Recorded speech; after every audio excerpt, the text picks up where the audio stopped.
नमो देव्यै Why do we worship these machines on Dashera?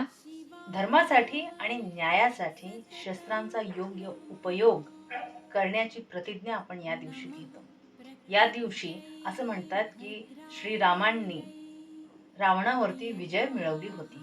अर्थातच चांगल्या गोष्टीने वाईट गोष्टीवरती विजय मिळवला होता आणि त्याच्यासाठी त्यांना हेल्प केली होती शस्त्रांनी आणि अस्त्रांनी.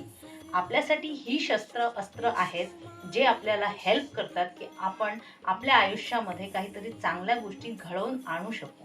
ह्या आपल्या आयुष्यातल्या दैनंदिन वस्तू आहेत ज्या हेल्प करतात आपल्याला आपलं ध्येय गाठण्यासाठी आणि आपल्याला औदार्य प्राप्तीचे मार्ग मोकळे करण्यासाठी.